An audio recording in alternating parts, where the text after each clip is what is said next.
Professor Tom Cassilly. It's a real privilege and honor to have you here on Walden's Pond today. Thank you for being here. Well, thanks very much. You're very welcome. You have, in the course of your career, you've seen a tremendous amount as someone who literally had their boots on the ground in many, many of these spots of the world, these very dangerous spots of the world and very contested spots of the world. And I wanted to get your thoughts about all of this today. But before we get to that, just if you could, just tell the audience a little bit about yourself, please.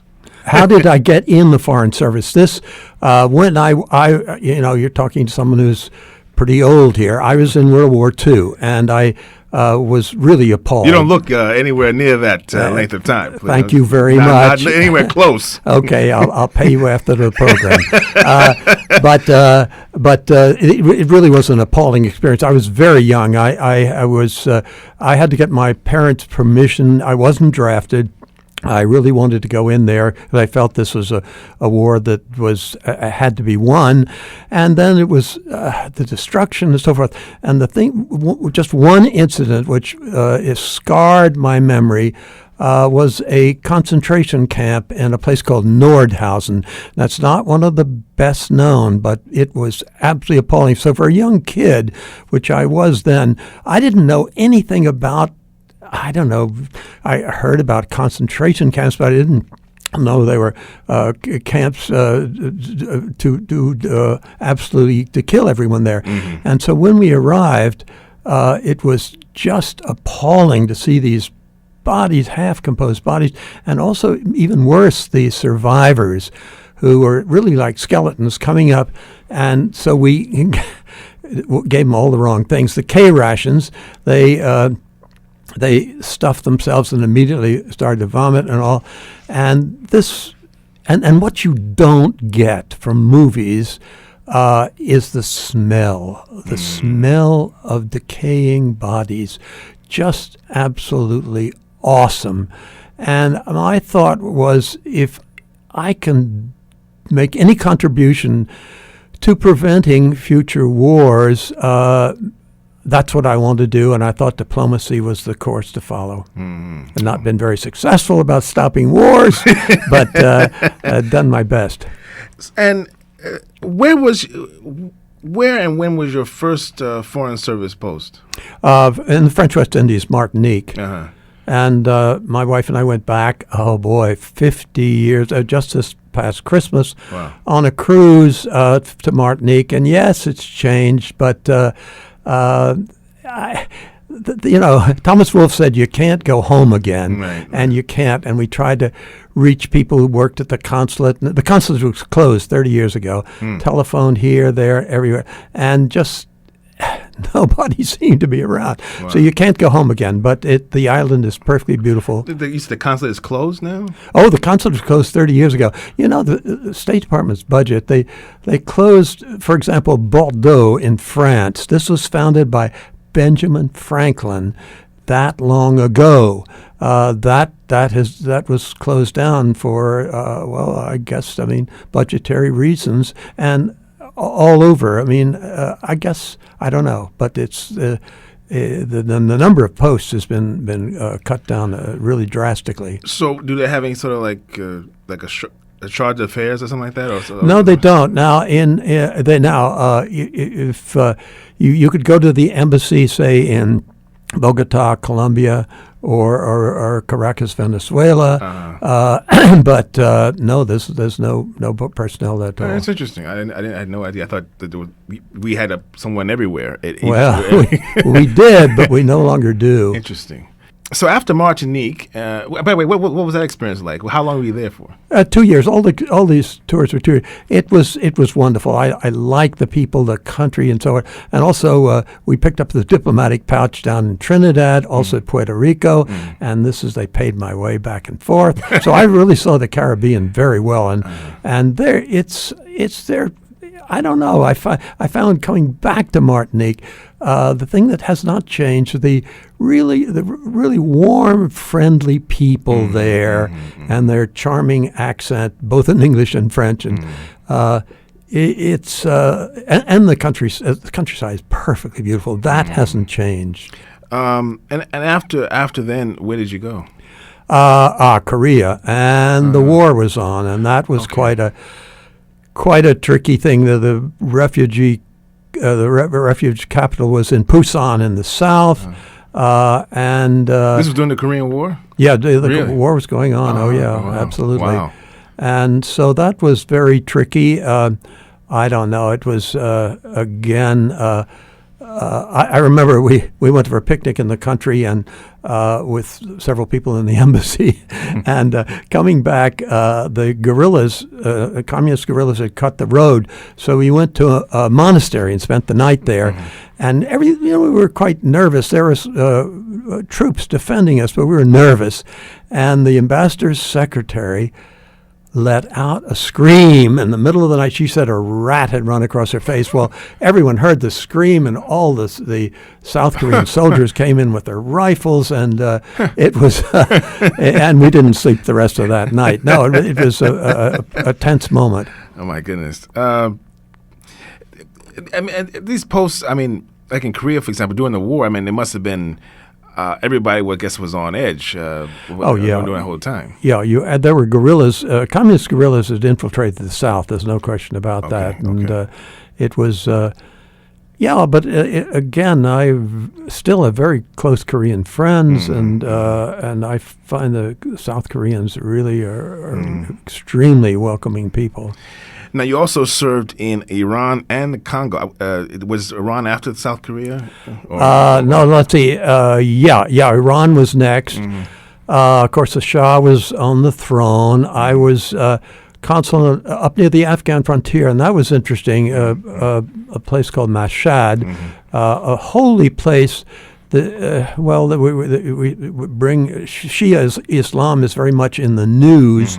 The seventh Imam, that is descendant of the Prophet Muhammad, is buried in Mashhad. It's a very holy city, and it was women, of course, even then had their hairs covered and so forth. But I got over to Afghanistan on 1, 2, 3 occasions. And that was fascinating. Traveling by bus, I was across the whole northern area, right along what was the Soviet frontier. And I do remember this, that they're very religious people, as you know, and so the bus stopped 5 times a day, and everyone got out to pray. So they came up to me, and I spoke enough Farsi, I understood. They said, "Why aren't you praying?" And I said, "I'm a Christian." And of course the logical answer was, "Don't Christians pray?" So the next stop, while they were all praying, I got out on my knees and said, "Our Father, Hail Mary," absolutely with them. Yeah. That was an extraordinary experience. And how long were you in Iran? Well, that was a 2-year post. 2 years. So each post was like a 2-year. Yeah, they can be extended. Yeah. Generally, you're trying to find out for the government, for the U.S. government, what is what's happening on the ground in these places, right? I did, and I have to admit it. Well, I was not only the only one wrong. The Shah was, the government, everything. Right. See, this is a very religious city, and I called on the top Ayatollah, and I could tell he was not happy to receive me, but he had to. And after I was there a year, and then went to the embassy in Tehran. And when summing up my report, I said that, this Ayatollah and the others represent the past. There are thousands, tens of thousands of Iranian students in Europe, the United States. California alone had something like 20,000, 30,000. And I said, they're the young generation. They've seen how democracy, secular government works.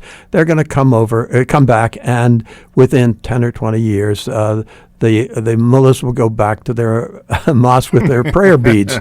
Well, that was so much for my. I haven't predicted since then. Well, I mean, I don't think anybody really could have known that. Well, we certainly didn't, no, it was an extraordinary experience. It really was, Wow. and I again. Iran is they were an ancient civilization, traveled all around, extraordinary ruins and so forth. and I have a lot of Iranian American friends. Some of them teaching at Montclair, and so forth. And I don't know. It's very. I find it very sad what has happened. Yeah, absolutely. And now, and after that, you were in the Congo.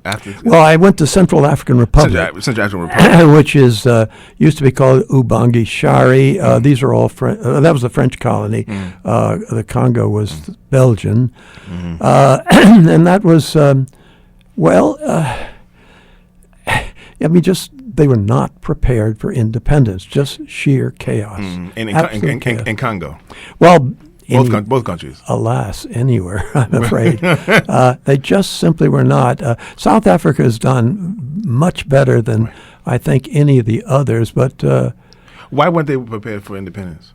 Well, to take the Belgian Congo, they thought that it would be sometime in the 21st... It was independent in 1960. Right. They thought, say, something like 2010, 50 years from now, they would gradually get their independence. So no one was educated. They had a university it was called Leopoldville, and a very modern university, but 98% of the students were Belgians. And so they just simply had no one prepared to take over. Okay. But even in places like, Ghana now. The British did prepare for independence, but the situation is pretty deplorable there. And Nigeria now, Sierra Leone is an absolute disaster, civil war. They were like the conditions for the population there just wasn't prepared. I mean, they weren't educated. They weren't trained to take over the reins when they did become independent. No, they did not. But they've been independent a long time. Right. And they have not, I don't know. Just to give you an example, in Guinea, when the French pulled out, they pulled out all their teachers and technicians and all the rest of it. So I had to have some dental work, so I went to the Ivory Coast, which they like to be called the Côte d'Ivoire, yes. Which is great. So because it was so settled, there were more French there after independence than before. The place was booming, exporting mostly, agricultural goods and so forth, but it was booming. Look at the Côte d'Ivoire today. The country is torn in two. Right. The northern part is mainly Islamic. The southern part is traditional African religion or secular. Right. And they've been fighting against each other. The government cannot exert its authority in the north and so forth. That was the showcase of an independent African country in West Africa. Yes. Yeah. And look at it today. I don't see how you can be other than pessimistic. Right. Is it? Let me ask you. Because you have experience all these different places, and you know what was happening in all these different places. I don't. Well, but you were there. Okay. Opposed to 98% of the rest of us who never go to these places. In those particular time periods. Was it a result of, say, artificial boundaries? Was it just the things that were just internally going on at the time? And what There's no sense of nationalism.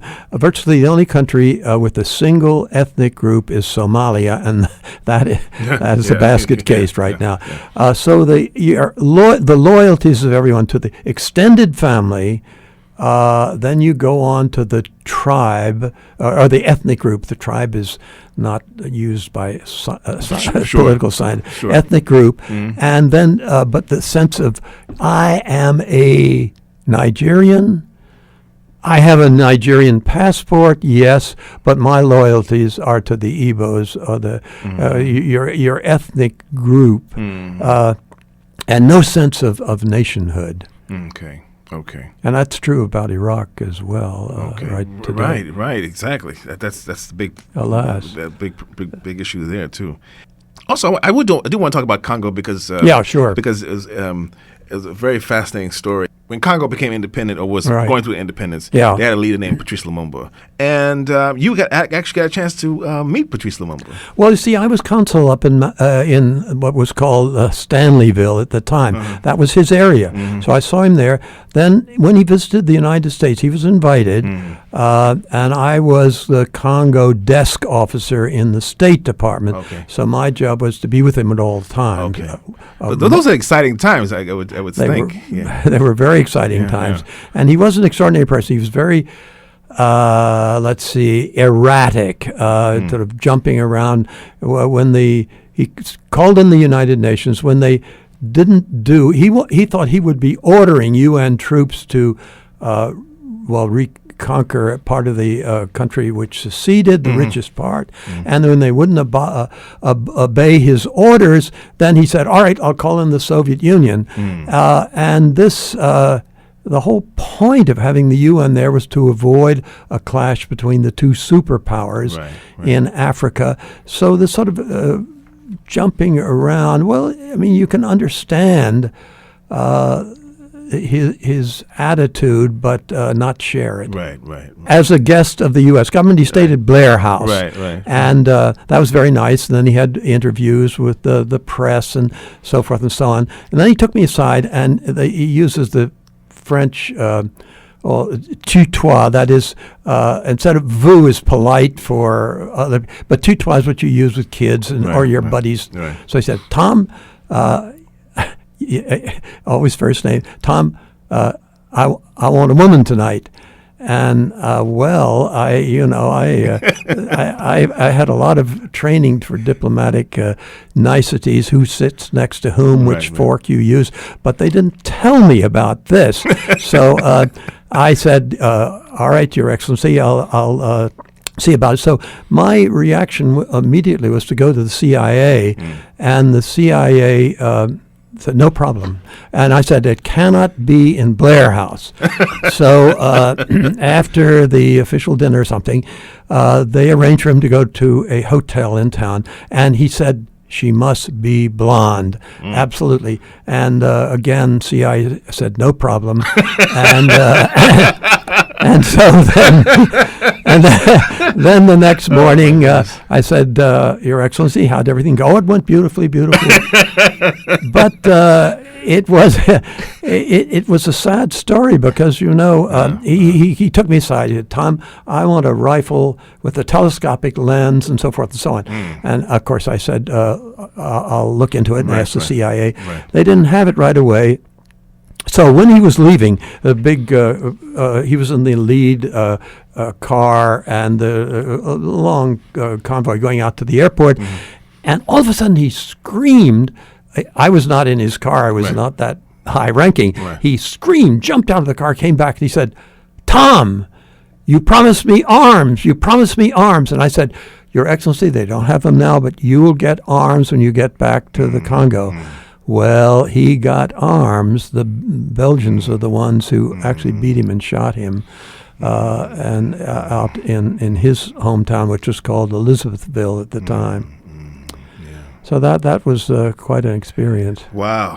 I would say so. There was a film that came out. That Lumumba film. Yes. I thought it was darn good. I think they recreated the atmosphere of utter confusion at independence, just absolutely no order whatsoever. And when the Belgians left, they kept their Belgian officers in charge of the army. Only non-coms were Africans. Well, across the river in the French Congo, former French Congo, those people were independent, and they had big cars and big houses, and all the generals were French Congolese. That's impossible. The two names, the Democratic Republic of the Congo is ex-Belgian. The Republic of the Congo is ex-French.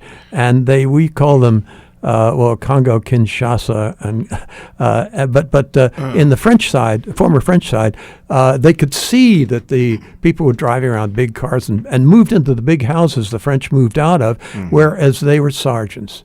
And it took them about 2 days to figure that out. And then they had mutinies, and that was shown very well, I think, in the film. Okay. Yeah. So you thought the film was well done? There were things that were incorrect in it, but at any rate, but the chaos and the feeling of being in the Congo, I felt it was not filmed there. They wouldn't allow them. Okay. It was filmed in East Africa, one of the former British colonies. Okay. But I thought they did a darn good job. Yeah. I felt right back home. Yeah, no, wow. You also told a story. Maybe it was much later. I'm not What's quite that? sure. About you had a very harrowing experience in Africa. Yeah. Tell us Well, about that was again in Stanleyville. What happened? Stanleyville had broken off from the rest of the Congo, Okay. and that's where. What's this? When was this? When is that? This was shortly after independence, say 1961. Okay. And that was Lumumba's area, and it was recognized by all the Eastern countries, the Soviet Union, the Chinese, the Communist Chinese, there were Bulgarians, and I was the only Western representatives.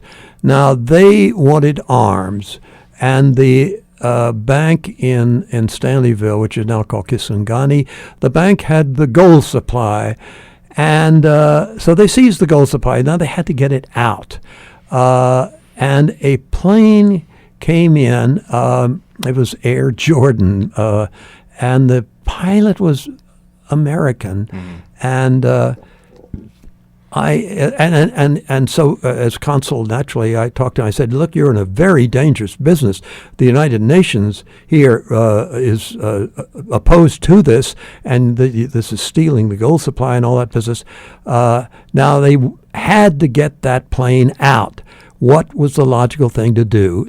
Seize a hostage. Who was the logical hostage? The only Western representative in the place, and that was myself. Wow. American consul. So they grabbed me and put me in a car, and and took me out to the airport, and that was the extraordinary thing, because it was all set up. There was a big crowd there. The Soviet, it was called TASS, news agency. TASS news agency, Yeah, he had a camera there. I was hauled out of the car. And it's very strange. They took off my jacket with my passport and everything, and my shirt, and I had my hands up there, and here's Tass taking pictures, and the crowd. Now there were.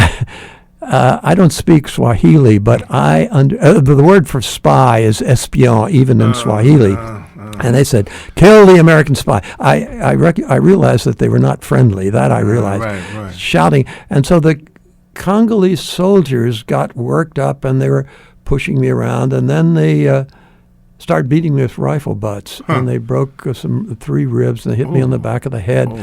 And then the really scary thing was when 2 Congolese soldiers, one on each side of my head, pushed a machine gun against my temples, and I heard click, and I thought, that's it, and it wasn't. It was the safety catch, but boy, it was awfully darn close. Oh my gosh. Now, the task man was taking pictures all this time, and I was determined that I would not show fear, and I didn't. It was only that night when I woke up and realized, boy, you were just within moments. So then they were going to record an execution here? I yelled.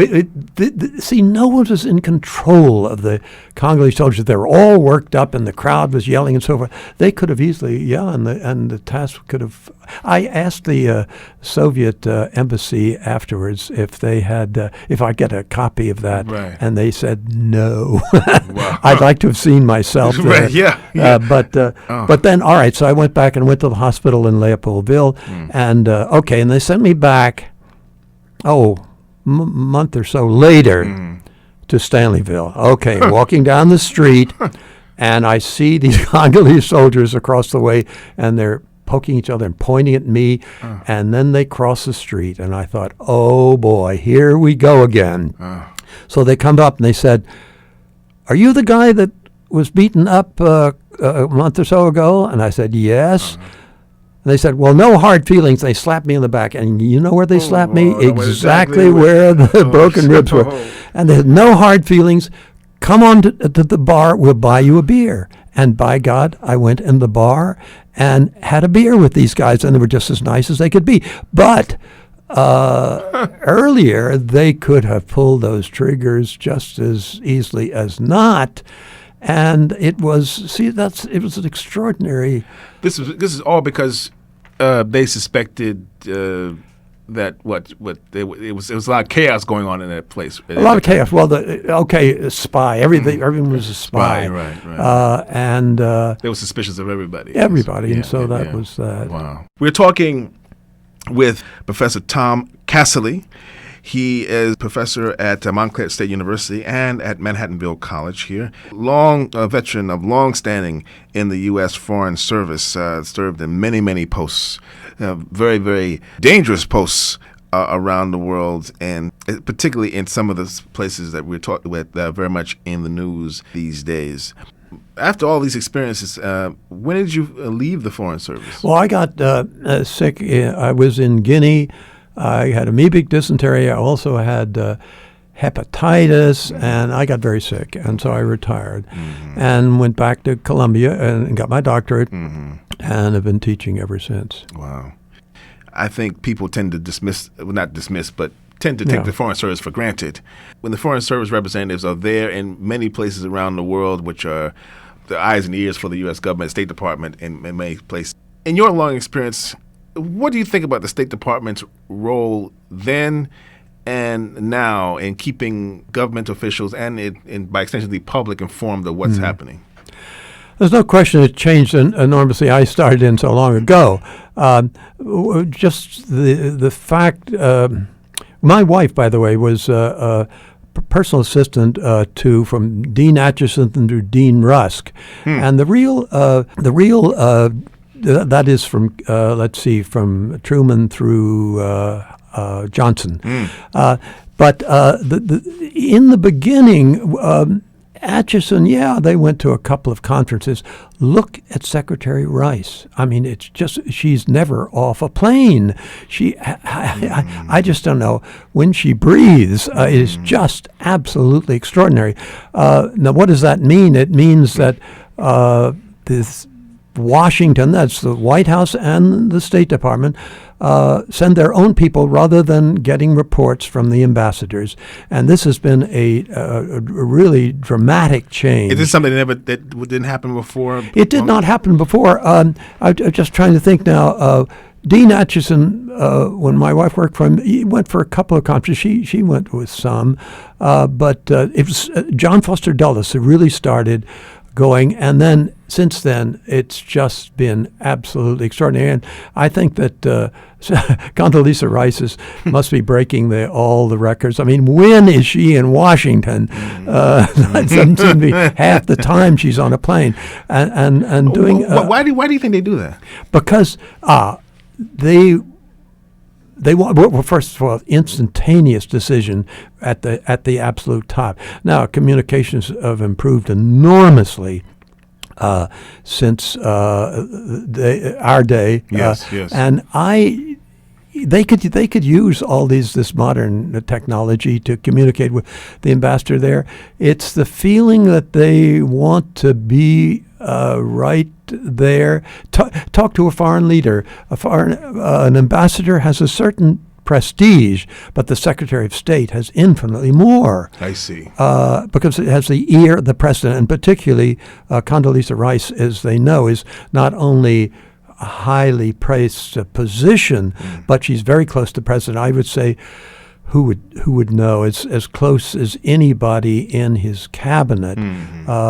She has vacations out in the ranch in Texas and so forth. And so naturally, when she's there, it is as if the president were there. Yes. And the ambassador working his way or her way up through the career, finally reaching that, is pushed aside. Do you think that maybe they, I'm not saying disparage anybody, but do you think they probably trust the, like say, in the case of Secretary Rice or any Secretary of State, the president wants to get his appointee there, giving him information, as opposed to, say, someone who's an ambassador or someone else whose judgment he may not trust, or may not trust. I think that's putting it too strongly. Okay, or may get something that he may not want to hear. someone who's right there a day. It is true. If you're in a country for a long time, you often lose your perspective. That's one of the reasons we have only 2-year tours. Mm-hmm. The British keep in Iran, for example, there were people at the British embassy who'd been there 12 years, wow. and they spoke fluent Farsi, of course. Mm-hmm. They knew their way around, but we always felt that they were favored one group within the system and and therefore enemies of the other group and that sort of thing. I know the State Department definitely feels that you lose your perspective. The most you can stay is 4 years. I see. If you feel you become too immersed in the culture or something like that? You lose. They want you to have an American perspective. Okay. That's why I came back to Washington on 2 occasions and was in the Secretary of State's office. Mm-hmm. And I think it's good that you come back to your own country and don't lose that perspective. Okay, interesting. You said, you mentioned your wife. She worked with some of the great names in American history: Dean Hatcherson, John Foster Dulles, Dean Ruska. What was that experience like for her? Well, this is before we got married. She was traveling all the time.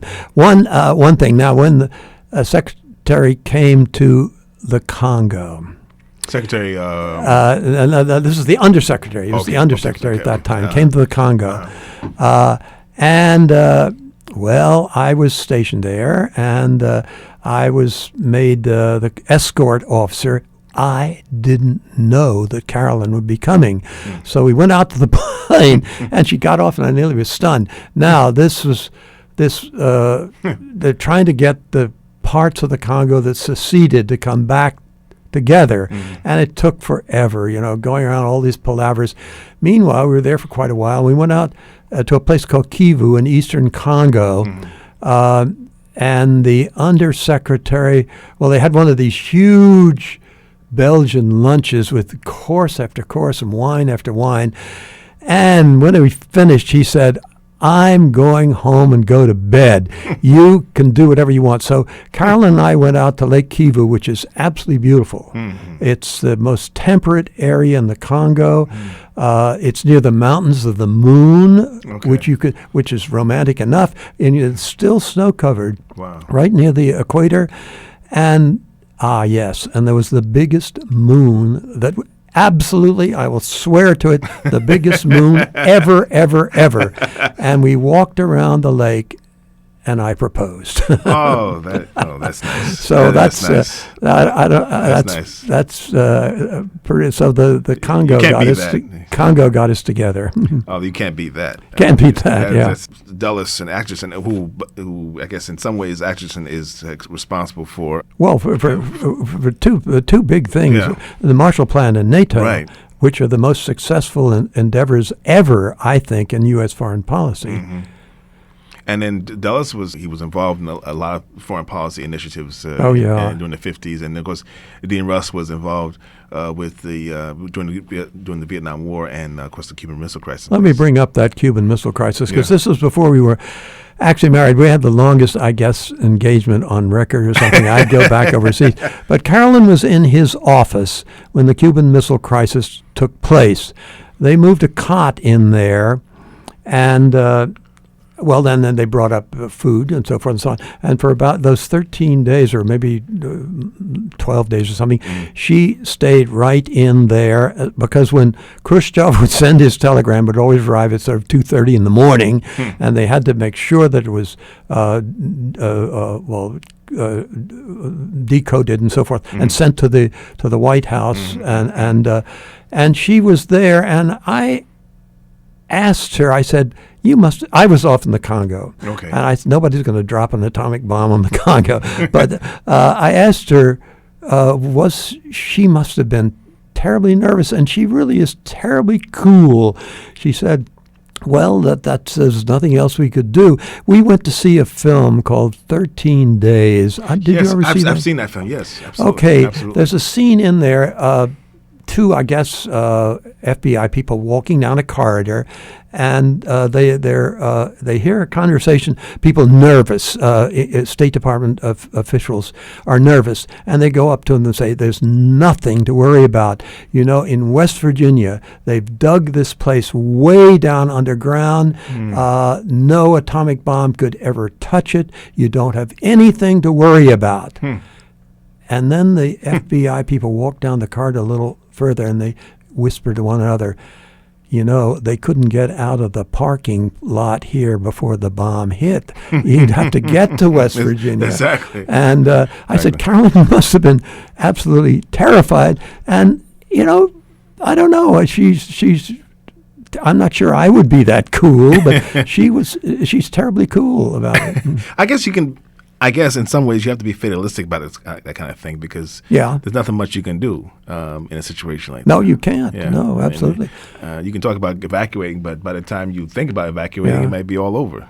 The presidents, Jacqueline and the kids, were evacuated. Well, I mean, it could have happened. Oh, yes. I mean, you read what's Soviet archives. It was very, very scary. Oh, they sent the president's wife and his children somewhere? Away from Washington. Interesting.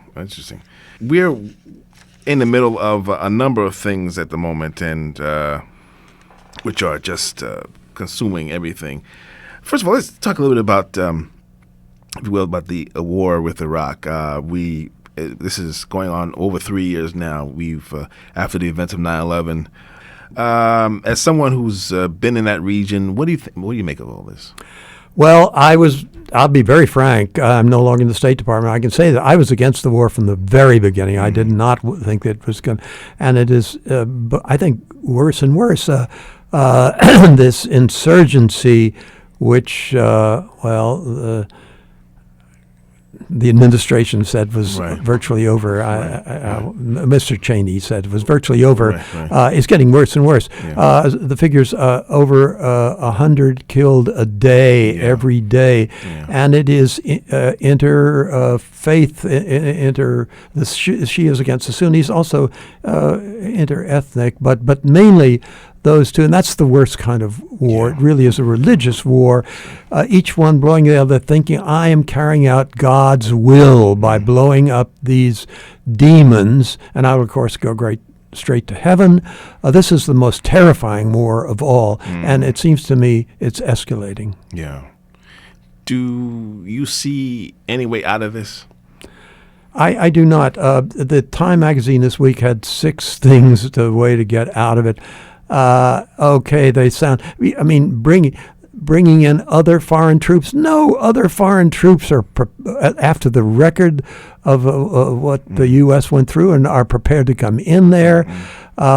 If we pull out, it's very interesting that the Sunnis realize that if we pull out, the Shias will be in control, and they were ruthlessly treated by the Sunnis under Saddam Hussein, and it's only human nature that they would want to get revenge, and it would, and then the whole Shia-Sunni thing, which is looming now, the fear of Saudi Arabia, of Jordan, of this growing Shia, the so-called Shia crescent going from Iran to Iraq, and now to Lebanon.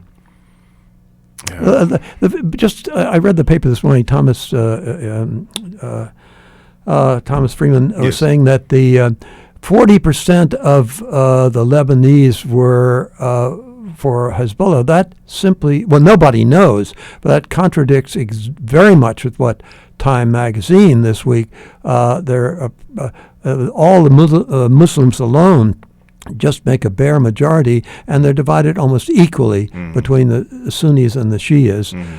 So we don't know. The last census that was held in Iraq was by the French back in 1932, and even then to increase the number of Christians, those figures are not reliable. We don't know.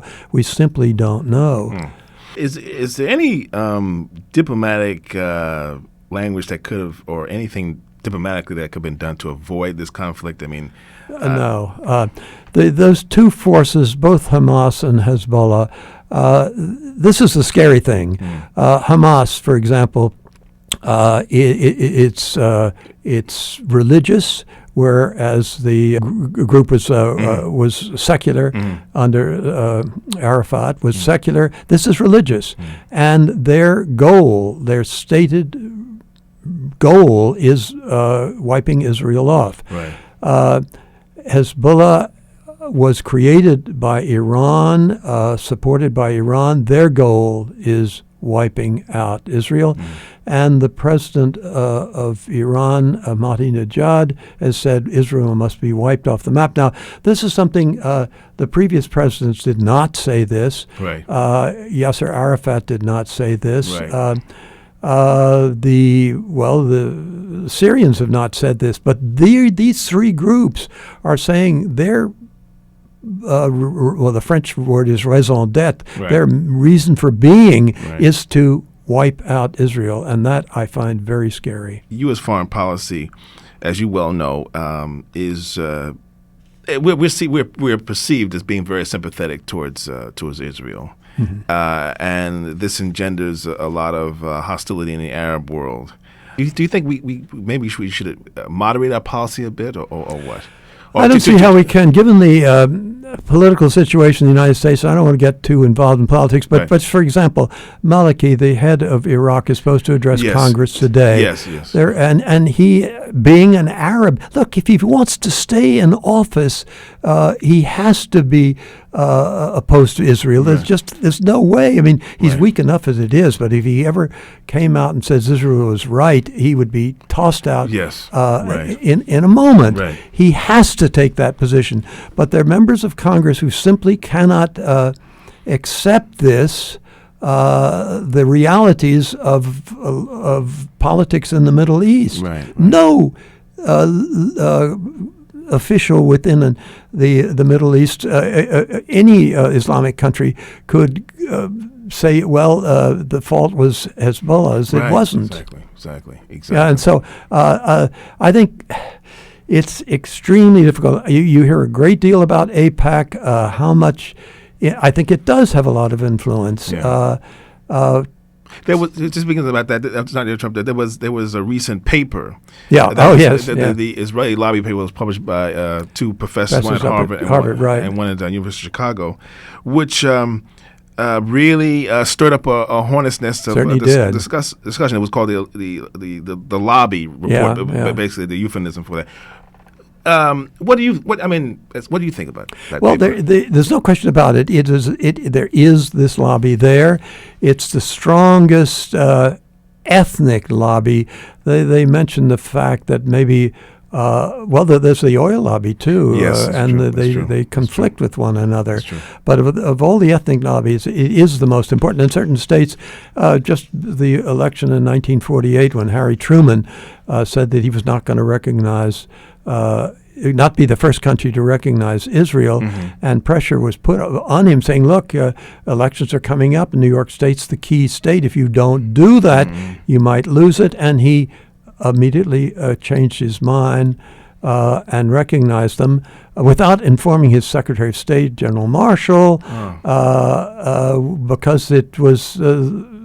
politics. I mean, he did this just before the election, before 1948. He told the Secretary of State that he would not be the first one to recognize them, and then he was persuaded that he might lose the state of New York, which was key state and which was a large Jewish population, and he did so with apparently without informing the Secretary of State first. I don't know. There are many stories about that. That Marshall went to Truman saying, "Mr. President, I want to resign." The president saying, "You can't do that in the Cold War."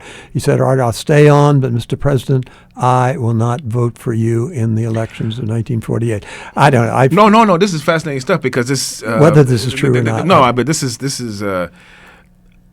why was Why was Secretary of State Marshall upset at Truman's decision to? Well, recognize we're by this time now. We're relying more and more on oil from the Middle East, and particularly in Saudi Arabia, where we had a monopoly of it. These people were very, very strong. Actually, Franklin Roosevelt promised King Ibn Saud of Saudi Arabia, just before Roosevelt died, that before recognizing Israel, we would ask well, not permission, but inform at least the Saudis, and we did not. But I'm sorry. Before recognizing Israel, they would inform the Saudis first. We would inform the Saudis first. Uh-huh. They would not ask their permission. Of course, we're a sovereign country and we make up our own mind. Right. But at least inform them. That's what Franklin Roosevelt had promised the old king Ibn Saud, and so something that they've never forgotten. Interesting. Yeah. But Marshall was upset because he wasn't. He was upset that.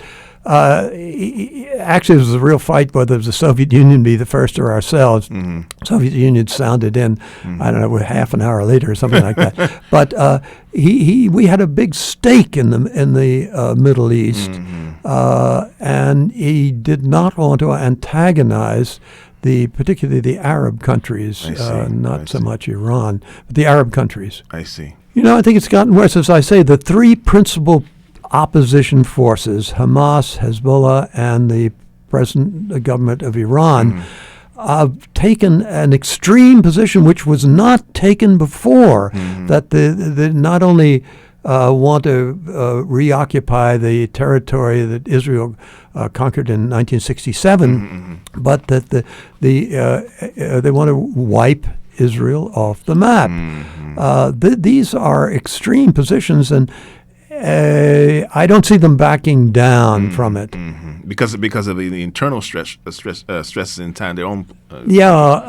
It's hard to say. I mean, how Hamas was elected because it was taking an extreme position, and al-Fatah was considered weak, and it was in Lebanon. The only and here's one thing that really struck me in Lebanon: the only Arab force which has ever defeated the Israelis has been Hezbollah. This is Israel-occupied Lebanon, 1982. They retired more or less to the south there, but Hezbollah set up by the Iranians, and there were Iranian troops there training them and so forth and supplying arms. They made life so hot for the Israeli forces, the blowing up cars and all that sort of thing, made it so hot that the Israelis pulled out. Now, this is a tremendous feather in the hat of the Hezbollah. I see. Now, what they're saying now is the Israelis are hurting. The New York Times this morning is saying that the resistance is much greater than they expected. Right. They could point out now, we were the only ones to do it in the past. We're the only ones who are doing it now. We will force the Israelis to pull out, and Hezbollah will continue here. This is that makes them enormously popular throughout the Islamic world, all over, and this includes places like Indonesia and certainly Iran and Bangladesh and so forth. The rise of I would say radical Islamic beliefs throughout the region. I mean, I don't know what it was like when you were over there, but it seems like the Islam in some of these current tenets has taken on a whole new meaning, a whole new guise. What do you think about this rise of radical Islamicism? Well, there's no question about it. The rise is extraordinary, and it's being fueled by our occupation of Iraq. There's no question about it. This war was called a war on terrorism. There is more terrorism today than before the war began, the invasion of Iraq began, and other Sunnis from other Arab countries are coming in, probably through Syria, but through Saudi Arabia. And this the Shias are not killing more Sunnis than the Sunnis are killing Shias. Maybe they are more, but the Sunnis are a force to be reckoned with. There's no question about it. And this is something that did not take place in the past. Wow. Also, President Bush, he's been in office since 2001. There's been books about this written about President Bush. And his he's been influenced by a group of what we call the neoconservatives. Yeah. They've influenced particularly his foreign policy, have sort of kind of nudged him into going into Iraq and trying to spread democracy, that flourish in all these different regions. What do you make of their influence on President Bush? I think there is considerable influence. There's no question about it, but he does make the final decision. Right. But first of all, the spreading democracy, there was very little talk about democracy for the reason to go in there. It was the weapons of mass destruction. That's right. And Al-Qaeda. Now, both of those have proved to be unsupported, let's say. Right. And then now we brought this democracy. Well, there have been democratic elections. The one in which Hamas was elected was a democratic election. There's no question about it. People who know a great deal about, more than I do, about the Middle East are saying if there were free elections in Egypt, Saudi Arabia, and Algeria, the extreme Islamists would win over.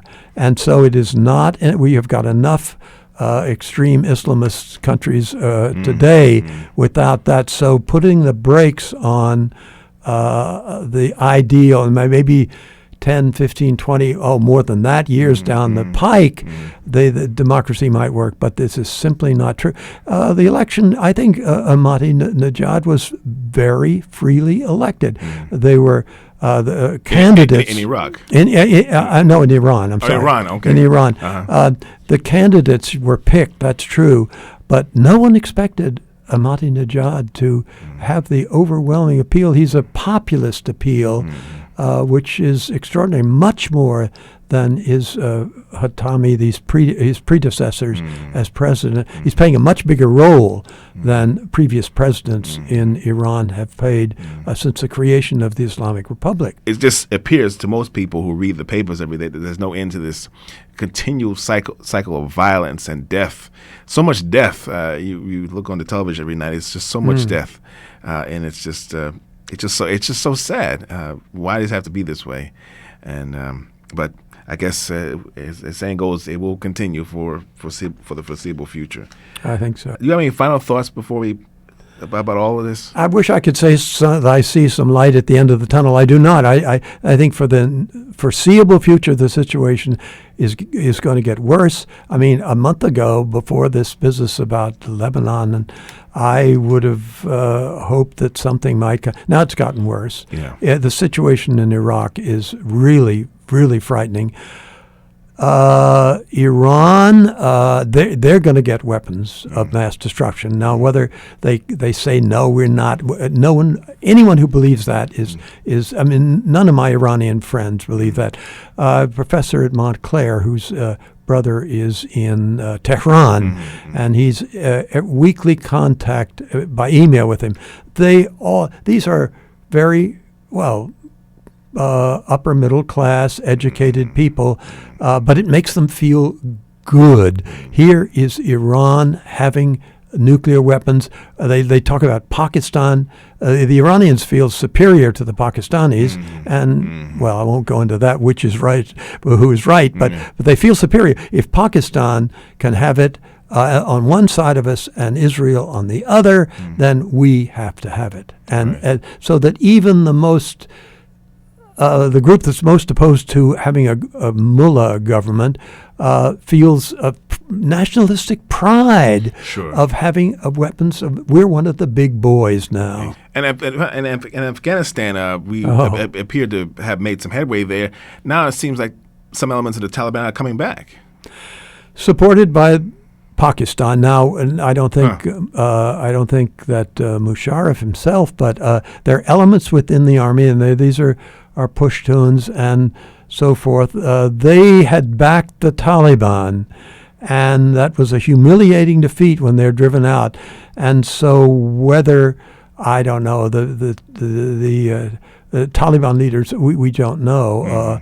And bin Laden, whether he's hiding in Pakistan or in a cave, it doesn't really matter. Right. But there are elements in Pakistan, like the Baluchis in the West, who are very much opposed to the government, the Musharraf government, and they're Baluchis in Afghanistan, also in Iran, and it's and of course just one thing. My impression of driving these 3 trips through Afghanistan went all the way through, and no. For example, the city of Herat, close to the Iranian frontier.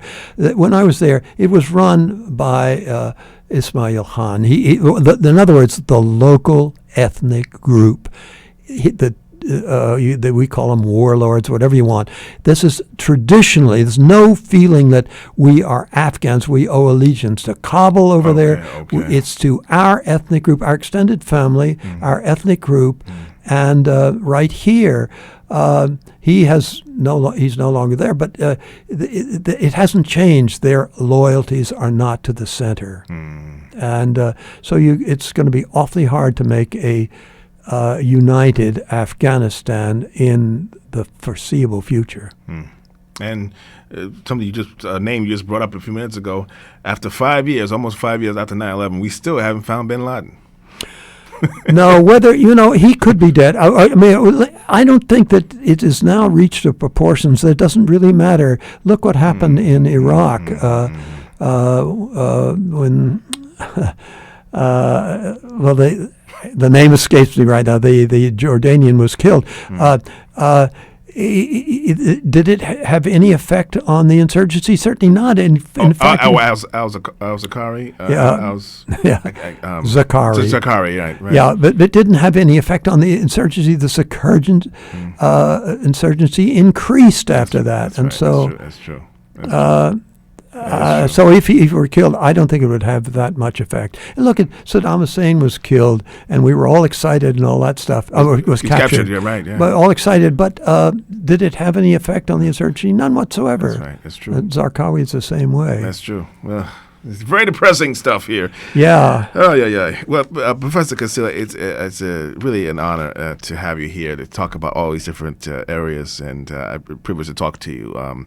Your wealth of experience in all these different places is I'm sure will be beneficial to our audience.